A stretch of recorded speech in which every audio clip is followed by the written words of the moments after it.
कभी सोचा है कि जब भी कोई वीज़ा या पासपोर्ट के लिए अप्लाई करता है तो कौन सी कंपनी है जो पैसा कमाती है? आज हम बीएलएस इंटरनेशनल की दुनिया में थोड़ा गहरा उतरेंगे और ये समझने की कोशिश करेंगे कि क्या ये वाकई एक ऐसा छिपा हुआ खजाना है जो किसी के निवेश को कई गुना बढ़ा सकता है। सोचिए, ये मॉडल कितना शानदार है ना? दुनिया भर के 66 देशों में हर सरकारी आवेदन एक तरह से बीएलएस के लिए एक छोटा सा टोल टैक्स बन जाता है। ये तो एक ऐसा कैश फ्लो इंजन है जो बस चलता ही रहता है। तो आइए देखते हैं कि ये इंजन आखिर कितना पावरफुल है। यही तो मिलियन डॉलर सवाल है ना? मल्टीबैगर मतलब एक ऐसा स्टॉक जो अपने शुरुआती निवेश को कई गुना बढ़ा दे। क्या ये कंपनी वाकई अगले दशक में ऐसा जबरदस्त रिटर्न दे सकती है? हमारा पूरा विश्लेषण इसी एक सवाल का जवाब ढूंढने के लिए है। हम इसके पक्ष और विपक्ष दोनों को तौलेंगे। तो बीएलएस को सरकारी सेवाओं का टोल बूथ आखिर क्यों कहा जाता है? चलिए, इस कंपनी के बिजनेस मॉडल की परतें खोलकर देखते हैं कि ये असल में काम कैसे करता है। सीधी सरल भाषा में कहें तो बीएलएस वो कंपनी है जो सरकार और आम नागरिक के बीच एक पुल का काम करती है। ये वीज़ा और पासपोर्ट जैसी मुश्किल प्रक्रियाओं को थोड़ा आसान बना देती है। ये पुल वाली बात बिल्कुल सही बैठती है। जरा सोचिए, जब किसी को विदेश जाने के लिए वीज़ा चाहिए होता है तो बीएलएस ही वो पुल है जो उसे पूरी कागजी कार्रवाई की नदी के पार ले जाता है। ये पक्का करता है कि सारे डॉक्यूमेंट सही हैं और प्रक्रिया आराम से पूरी हो जाए।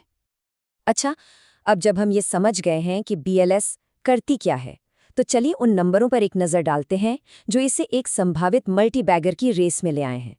इसके पीछे ग्रोथ के इंजन क्या हैं? जरा इन नंबरों पर एक नज़र डालिए। कुछ ही सालों में कंपनी का रेवेन्यू 3 गुना और मुनाफा तो लगभग 6 गुना बढ़ गया है। ये सिर्फ ग्रोथ नहीं है, ये विस्फोटक ग्रोथ है। और ये ट्रैक रिकॉर्ड हमें बताता है कि कंपनी निश्चित रूप से कुछ तो बहुत सही कर रही है। और यहाँ है असली जादू, 25% का नेट प्रॉफिट मार्जिन। इसका मतलब ये है कि हर 100 रुपए के रेवेन्यू में से 25 रुपए सीधे कंपनी के मुनाफे में जाते हैं। सर्विस इंडस्ट्री में ये बहुत ही बढ़िया माना जाता है और दिखाता है कि कंपनी के पास मजबूत प्राइसिंग पावर है और लागत पर भी बेहतरीन कंट्रोल है। तो ये जबरदस्त ग्रोथ आएगी कहाँ से? देखिए, पहला तो है बड़े बड़े सरकारी कॉन्ट्रैक्ट्स जो सालों तक पक्की कमाई की गारंटी देते हैं। दूसरा, नए बाजारों में घुसना। तीसरा, स्मार्ट अधिग्रहण यानी दूसरी कंपनियों को खरीदकर ग्रोथ बढ़ाना। और आखिर में अपने मौजूदा सेंटरों पर और सेवाएं जोड़कर वो हर ग्राहक से ज्यादा पैसा कमा सकते हैं। ये किराना दुकान वाला उदाहरण एकदम सही है। सोचिए, एक बार जब कोई ग्राहक सेंटर में आ ही गया है तो उससे सिर्फ वीज़ा सेवाएं ही क्यों दी जाएं? उन्हें बीमा, टिकट या दूसरे फाइनेंशियल प्रोडक्ट भी बेचे जा सकते हैं। हर नए सर्विस रेवेन्यू का एक नया जरिया है जो मुनाफे को और ऊपर ले जाती है। लेकिन देखिए, हर चमकती चीज सोना नहीं होती। इतनी तेज ग्रोथ के साथ बड़े जोखिम भी आते हैं। एक निवेशक के नजरिए से ये जानना बहुत जरूरी है कि क्या क्या गलत हो सकता है। यहाँ कुछ ऐसी बातें हैं जो किसी भी निवेशक की नींद उड़ा सकती हैं। सबसे बड़ा रिस्क तो यही है कि कोई बड़ा कॉन्ट्रैक्ट हाथ से निकल जाए।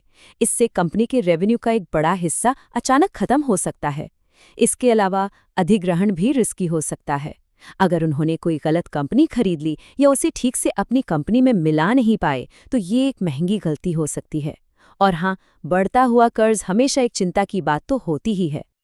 तो इस सब जानकारी के बाद अगर कोई इस कंपनी पर नज़र रखना चाहता है तो उसे किन चीज़ों पर ध्यान देना चाहिए? आइए एक सिंपल सी चेकलिस्ट बनाते हैं। हम इस टोल ब्रिज वाले उदाहरण पर इसलिए वापस आ रहे हैं क्योंकि ये सच में कंपनी के बिजनेस का निचोड़ है। जब तक लोग यात्रा करते रहेंगे और सरकारों को सेवाओं की जरूरत होगी, बीएलएस पैसा कमाता रहेगा। ये एक बहुत ही मजबूत मॉडल की नींव हो सकती है। ये चेकलिस्ट किसी के लिए भी एक रोड मैप की तरह है। बस इन 5 पॉइंट्स को ट्रैक करते रहिए। इससे बाजार के शोर शराबे से बचकर उन चीज़ों पर फोकस किया जा सकता है जो असल में मायने रखती हैं। मतलब ये बताएगा कि ग्रोथ की कहानी अभी भी पटरी पर है या नहीं। ठीक है, तो इस पूरी बातचीत को खत्म करने से पहले एक बहुत ज़रूरी बात ये साफ करना बहुत ज़रूरी है कि ये विश्लेषण सिर्फ जानकारी और पढ़ाई के मकसद से है। ये किसी भी तरह की निवेश सलाह नहीं है। कोई भी फाइनेंशियल फैसला लेने से पहले अपनी खुद की रिसर्च करना हमेशा सबसे ज़्यादा ज़रूरी होता है।